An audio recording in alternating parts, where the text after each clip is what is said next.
வணக்கம். கடந்த 1.5-2 வருஷமா சென்னையில் ரவுண்ட் அடித்தவங்களுக்கு, தியேட்டரில் போய் படம் பார்க்குறவங்களுக்கு ரொம்ப ஃபெமிலியரான ஒரு டைட்டில் தான் இந்த வெப்பன். கமலா தியேட்டர், சத்யம் தியேட்டர்னு 2 பிரைம் லொக்கேஷன்ஸ்லையும் இந்த படத்தோடைய ஆடை கண்டிப்பாக நீங்கள் பார்த்துருப்பீங்க. இந்த ஆடை பார்க்கும்போதெல்லாம் ரொம்ப நாளாக அந்த போஸ்டர் பார்க்குறமே, இந்த படம் எப்படி வரும், இந்த படத்துடைய கதை என்னவா இருக்குன்ற மாதிரிலாம் நீங்கள் யோசிச்சிருக்கலாம். அந்த படத்தை ஒரு வழியாக இன்றைக்கி ரிலீஸ் பண்ணிட்டாங்க. இந்த வெப்பன் படத்தோடைய இயக்குனர் குகன் சென்னியப்பன் ஆல்ரெடி சவாரிங்கிற ஒரு ரோட் மூவி எடுத்திருக்காரு. வெள்ளைராஜாங்கிற வெப் சீரிஸையும் டைரக்ட் பண்ணியிருக்காரு. ஸோ இந்த ட்ரெய்லரை பார்க்கும்போது, இந்த வெப்பன் படத்தோட ட்ரெய்லரை பார்க்கும்போது கொஞ்சம் சூப்பர் ஹீரோ படம் மாதிரி தெரியுதே அப்படின்னு நீங்கள் யோசிச்சிருக்கலாம். சில பேர் கொஞ்சம் க்யூரியஸாக இருந்திருக்கலாம். ஸோ இந்த படத்தில் அப்படி என்னதான் இருந்தது அப்படிங்கிறத தெரிஞ்சுக்கிறதுக்கு முன்னாடி சப்ஸ்கிரைப், கமெண்ட், லைக், ஷேர்லாம் பண்ணுங்கள். நிறைய பேர் முன்னாடியே பண்ண மாட்டீங்க அப்படின்னா மேபி இந்த ரிவ்யூவை பார்த்துட்டு கொஞ்சம் பச்சாதாபப்பட்டு நீங்கள் சப்ஸ்கிரைப், கமெண்ட், லைக், ஷேர்லாம் பண்ணலாம்னு நினைக்கிறேன். And spoilers ahead. புளிய புடிச்சு காலை ஓடச்சு அமுக்க சொல்லுகிற குடும்பம் அது எப்படி ஒத்துக்கும்பா, அது எப்படி அமுக்கும்பா. ஓ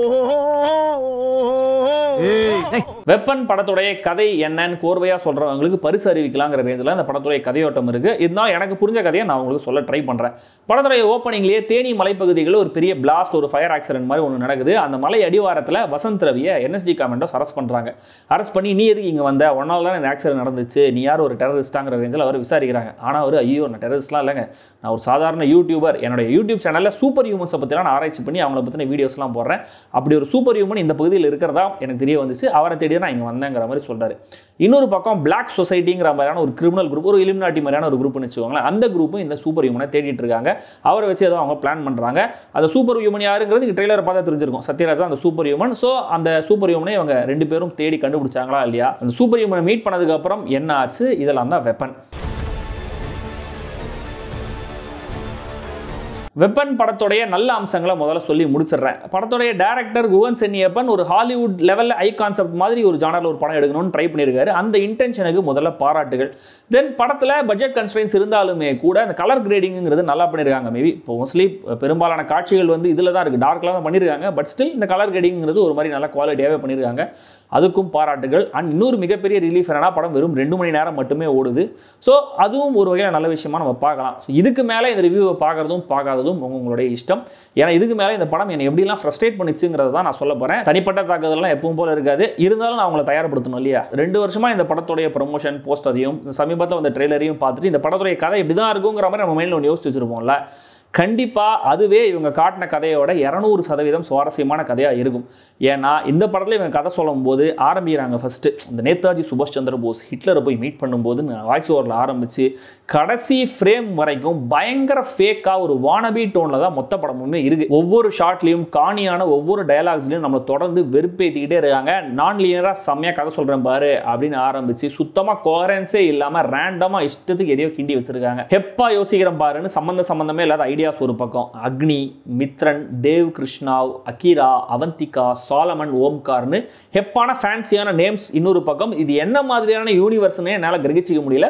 சத்யராஜ் தான் சூப்பர் பவர்ஸ் வச்சிருக்காருங்கிறத நீங்கள் ட்ரெய்லரில் பார்த்துருப்பீங்க. ஆனால் திடீர்னு இன்னொரு கேரக்டர் கொண்டு வந்து அவருக்கு சூப்பர் பவர் இருக்குது அப்படின்னு சொல்கிறாங்க. தென் அந்த கேரக்டரும் சத்யராஜ் கேரக்டருக்கும் ஏதோ ஒரு லிங்க் இருக்குது அப்படிங்கிற மாதிரி சொல்கிறாங்க. இப்படி கதை போயிட்டே இருக்கும்போது படம் முடியறதுக்கு கொஞ்ச நேரம் முன்னாடி புதுசாக இன்னொரு கேரக்டர் கொண்டு வந்து அந்த கேரக்டருக்கு சூப்பர் பவர் இருக்குன்னு சொல்கிறாங்க. கடைசி வரைக்கும் இது என்ன மாதிரியான கதை, என்ன சொல்ல வராங்கிறத என்னால் கண்டுபிடிக்கவே முடியல. அண்ட் படத்தை முழுசாக உட்காந்து பார்க்குற நம்மளுக்கும் சூப்பர் பவர் இருக்குன்னு சொல்லுவாங்களோன்னு டவுட் வர அளவுக்கு இந்த படம் என்ன யோசிக்க வச்சிருச்சு.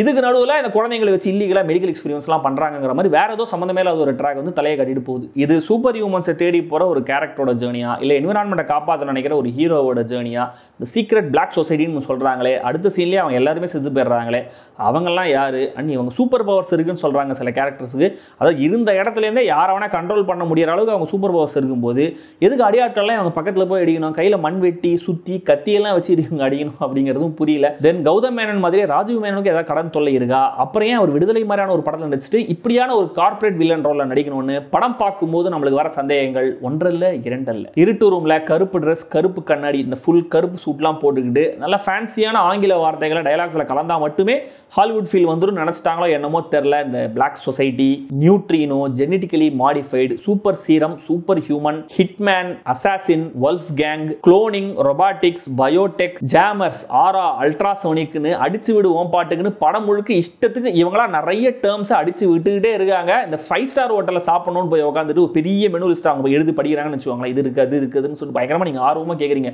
எல்லாத்தையும் கேட்டதுக்கப்புறம் இல்லை எங்கிட்ட ஆறுன உப்புமா மட்டும் இப்போதைக்கு இருக்குன்னு அதை எடுத்துன்னு சர்வ் பண்ணால் அது எப்படி ஃப்ரஸ்ட்ரேஷனாக இருக்குமோ அப்படி ஒரு மனநிலை இந்த படம் பார்க்கும்போது. சூப்பர் ஹியூமனுக்கு ஆரா எனர்ஜி இருக்குது, அதை அல்ட்ராசோனிக் வேவ்ஸ் வச்சு என்னுடைய ட்ராக்கரில் டைரக்ட் பண்ண முடியும். இப்படி ஒரு டயலாக் இந்த படத்தில் இருக்குது. ஓ செத்து போன பொண்ணை க்ளோன் பண்ணி நான் உயிரோட கொண்டு வந்தேன் பாரு, அப்போ நான் தானே கடவுள்னு இன்னொரு டயலாக் இருக்குது. செத்து போன பொண்ணை க்ளோன் பண்ணி கொண்டு வந்து அதை எப்படி உயிரோட கொண்டு வந்த கணக்கு வரும்னுலாம் சரி அதை கூட விடுங்க. சயின்ஸ் ஃபிக்ஷன்ற ஒரே ஒரு லிபர்ட்டியை எடுத்து வச்சுக்கிட்டு இவ்வளோலாம் உருட்டலாமா சொல்லுங்கள்? இவை தவிர இல்லை புரியலங்கிற மாதிரியான மொமெண்ட்ஸ் படம் முழுக்க நிறைய இருக்குது. ஃப்ளாலஸ் ரொபாட்டிக்ஸுக்கு ரொம்ப நன்றி, என்னுடைய வாழ்க்கையை மாற்றிட்டாங்கன்ற மாதிரி ஒரு அம்மா வந்து ஒரு வீடியோவில் பேசுகிறாங்க, ஒரு வீடியோ டெஸ்டிமோனியில் பேசுகிறாங்க. சரி, ஃப்ளாலஸ் ரொபாட்டிக்ஸ் தான் அவங்களுடைய கம்பெனி பேருன்னு பார்த்தா கட் பண்ணால் ஃப்ளாலஸ் பயோடெக் அப்படின்னு கம்பெனி பேர் வருது. இல்லை புரியல. ஹீரோ ஒரு யூடியூப் சேனல் நடத்தி அதில் சூப்பர் ஹியூமன்ஸை பற்றி அவார்ட்லாம் வாங்கிடுறாரு. அவார்டு வாங்கும்போது எனக்கு இந்த என்விரான்மெண்ட்டை காப்பாற்றணுங்கிறதா பேஷனுங்கிற மாதிரி பயங்கரமாக பேசுகிறாரு. கட் பண்ணால் பீச் ஹவுஸில் ஃபுல் நாய்ஸில் பாட்டெலாம் போட்டு கலர் கலராக லைட்டெல்லாம் போட்டு தண்ணி அடித்து ஃப்ரெண்ட்ஸோட பார்ட்டி பண்ணிட்டு இருக்காரு. இல்லை புரியல. அந்த சீன் முடிஞ்சதுமே அவர் ஒரு பாப்புலரான யூடியூபர், அவர் சுற்றி இருக்கிற ஃப்ரெண்ட்ஸ் எல்லாம் அவர் அவார்டு கிடைச்சது தான் கொண்டாடவே பார்ட்டிலாம் வச்சிருக்காங்க. ஸோ அவர் யூடியூப் சேனல் என்ன, அதோடைய கண்டென்ட் என்னன்னு உங்கள் ஃப்ரெண்ட்ஸ் எல்லாம் தெரிஞ்சிருக்கும்.